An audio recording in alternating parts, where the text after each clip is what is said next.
It never fails.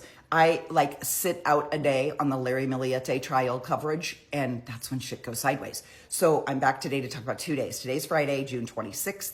I'm going to share with you coverage from Wednesday and Thursday of this week. There is no court today. So then we have to wait the weekend and they come back on Monday. But here's what happened. So I can tell you, this is going to be a two-parter because on Wednesday, we had significant arguments between the two attorneys without the jury in the room. And then on Thursday, Jamie Laird's ex-wife took the stand. And it was a really interesting round of testimony. So it's going to be two videos. Please hang around for both. Now, before the jury is even in the room, we have to settle some motions, and there are fireworks between the defense and the prosecution attorneys. Apparently, there's some bad blood, and I'm going to explain that in a minute. It goes back to before the trial even started. But they have to cover a few issues. One, Richard Droulet, who is Maya's brother-in-law. So he's the guy that's married to Mary Chris. Mary Chris testified, I don't know, back in like video number 4 or something. She's Maya's older sister. This is her husband. Apparently he sits right in the front row of the family section. He's within an arm's reach of the jury. The defense is accusing him of intimidating Larry. He's making facial expressions, hand gestures. They want him tossed out of the court, and they probably want him punished in some way, shape, or form. The judge says, well, I haven't seen anything. There doesn't seem to be any. The bailiffs have not seen anything. So the defense suggests, look at the CCTV because there's closed circuit TV in the courtroom. Watch the videos and tell us. And so the bailiffs watch it and the videos are like, we don't see anything. But that doesn't mean that the jury didn't see anything. So the judge gives Richard a very stern warning, like, knock it off. Don't do it again. Apparently it's like evil eyes. He's like staring Larry down. And then at one point he also allegedly flipped Larry off. So Richard's been a bad boy. And that's kind of stupid behavior considering you're sitting in the front row and it can influence the jury. And the judge said, knock it off or you will be removed from court and you'll never be able to come back. The second complaint is from the prosecution. The prosecution claims that the defense is intentionally asking questions that they know will have to be objected to. This is not illegal by any means, but it's highly unethical. And those of you, we've seen trials like this. When we were watching Karen Reed, remember how frustrating it would get like every single time Alan Jackson would ask a question? Hank would go, objection, objection, objection, objection, and it just throws off the pace.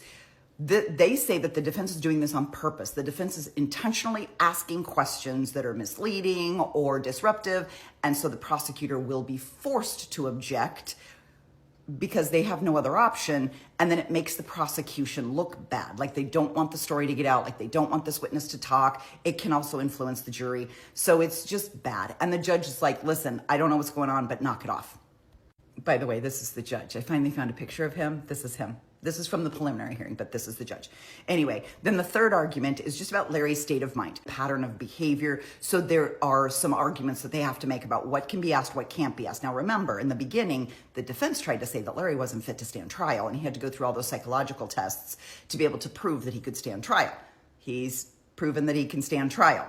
So you have to kind of say that he has this violent pattern of behavior, that he is all of these things without saying or admitting that he might be a little bit crazy. So they argue that out before the jury comes in. Now, one of the reporters, I think it was NBC, had said, remember, there's bad blood between these two parties even back before the trial started. Before the trials even started, the defense filed a motion to have the entire DA's office recused from the case, saying that during the preliminary hearing that the district attorney, Christy Bowles, allowed witnesses to get up on the stand and lie under oath.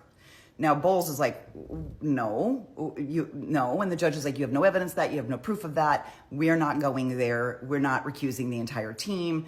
This is going to go forward as it is. It felt like a last minute Hail Mary, but I think the evidence that the defense had that there was lying on the stand was probably Larry going, they're lying, they're lying, they're lying. Believe me, everyone else is lying but me. And so the defense is trying to defend their guy, but accusing an entire DA's office of lying is probably not a great way to start a trial. So the first witness of the day is a woman named Courtney Nixon. She's a friend of Maya's. They met in 2011 when they began working together at the Navy's Southwest Regional Maintenance Center. She said Maya had been promoted twice and had become her boss, and they stayed very, very close. They had a group of friends, had a Facebook Messenger group that was titled Work Besties. And she said that this was how they all kept in touch with each other. Nixon at one point was transferred overseas, and this Facebook Messenger group was how they all stayed in touch. Early in 2020, Larry blocked Nixon from the group and started blocking other friends because he didn't want Maya to be in contact with them. When Maya confronted him, according to Nixon, he claimed that he blocked her from speaking to people who were hurting their marriage. At one point, he even reached out, and I've got a thing here, he even reached out, you can stop and read this, but at one point, he even reached out to Courtney to basically say, you're hurting my marriage. If you're gonna be in contact with Maya, you can't badmouth my marriage. Like, we are trying to work on this and you're making this difficult. Maya had also shared with Nixon that she wanted to leave, like she really wanted to get a divorce, but she was afraid that it would harm her children, that she would break their hearts, or that Larry would hurt the children to get back at her. Final witness of the day is Dr. David Wexler. He's a PhD. He spoke about how abusers use elements of power and control over their intimate partners. He's treated thousands of domestic violence abusers and their victims over the years.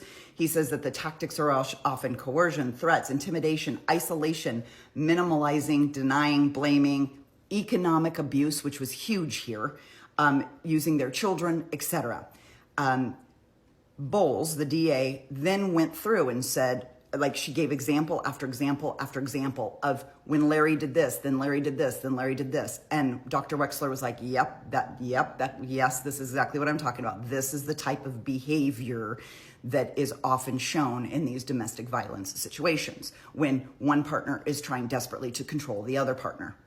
And you can pause to read this if you wish. This is just some other kind of quotes that he said while he was on the stand. Now, at the end of the day, the judge did say that this trial will not go for a full 3 months. It was projected to go for 3 months. They're running ahead of schedule. The prosecution is likely to rest their case by Monday, the June 29th. So Monday, June 29th will probably be the very last day of the prosecution.